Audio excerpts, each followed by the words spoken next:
Is the modern day state of Israel legitimate?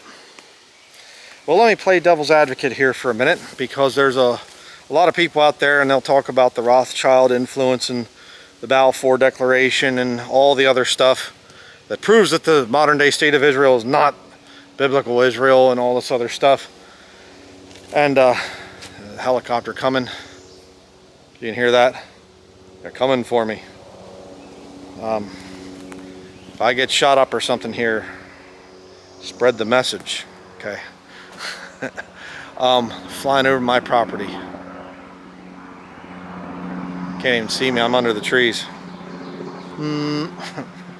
Anyhow, ruining my video here.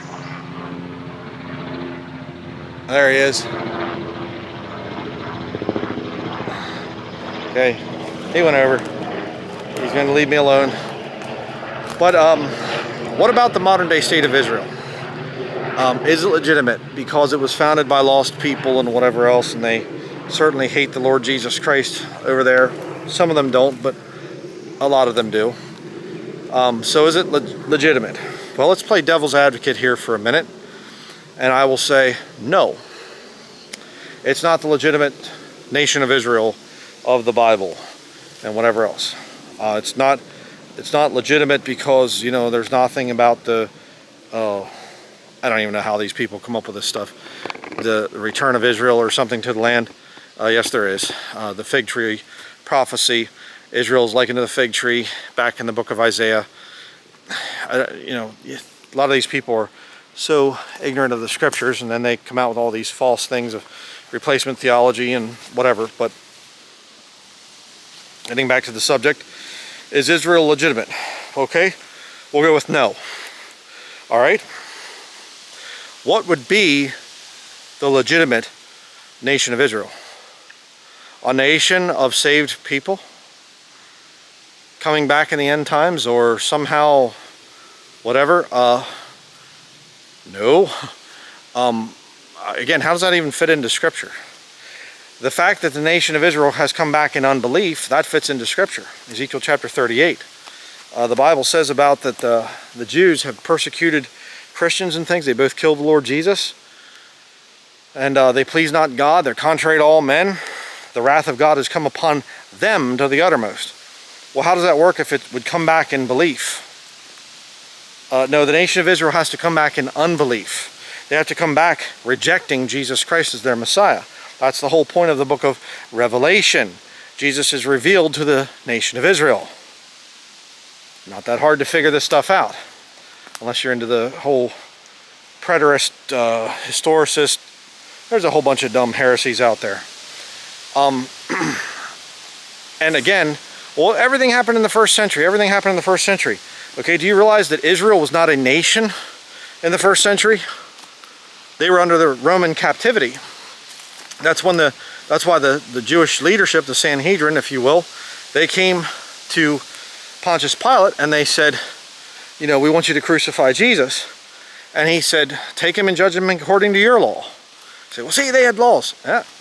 They said, we did, but it is not lawful for us to put him to death. We need your permission to do that. So see, they had some rule and some say in terms of matters of religion, but they did not have political authority to put people to death. That's because the nation of Israel had gone under captivity back in Babylon, and they never came out of it. And so for all those years, thousands of years, Israel has not been a nation.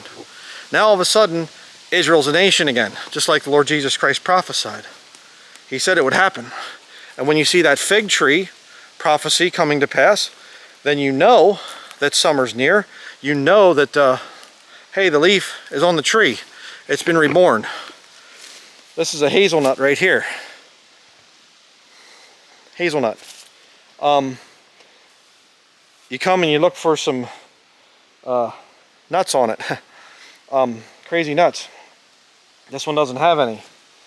This is not bearing any fruit. In other words, I'll have to go and I'll look for another. And so the Lord looks and he sees the fig tree and he says, he curses it. Earlier in the book of Matthew, curses the fig tree and it dies. And why? Because that nation right then and there, they weren't bringing forth the fruits. But later on, he says this fig tree is basically going to come back. And you'll see the leaves growing on that fig tree, and you'll go there and you'll say, ah, here's the new fig tree. It's been cursed there because they rejected him as their Messiah, but it comes back in the end times in unbelief. The Lord does it not for them, but for his holy name's sake. Read Ezekiel chapter 36. Okay? It's right there. And people do, oh, it's not legitimate. Okay, then what's going on in Israel? There are people over there. Oh, they're not all Jews. Well, of course, that's what the Bible says. They are not all Israel which are of Israel. They're not. I will make them of the synagogue of Satan, which say that they are Jews and are not. It's all part of Scripture. They come back in unbelief. There are people there that are not pure Jews. That's what the Bible teaches. Oh, so we'll have to make it somehow all happen in the past or whatever. Doesn't work. So, is the nation of Israel over there, are they legitimate and whatever else, part of prophecy? Absolutely. 100%. If you don't believe that, well, the Holy Spirit's not guiding you. I mean, you could be just brand new saved and you're getting deceived by some of these wicked false prophets out there.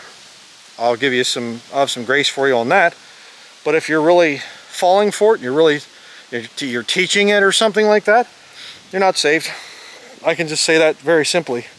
You're not saved. The Holy Spirit's not leading you. So, I wanted to put that out there. The nation of Israel came back in unbelief. Oh, but the Rothschilds, you don't think God can control the Rothschilds? You don't think God could have a hand in the Balfour Declaration and whatever else? Well, you must have a weak God. My God can use anybody. You read the book of Job, my God, the God of the Bible, he's telling Satan what to do. Satan? He's giving Satan orders? Yeah, because my God's all powerful. Omnipotent. Your God, I guess, isn't. If you don't believe that the nation of Israel over there is legitimately there and part of Bible prophecy. So, don't know what else to say to you, other than thank you for watching.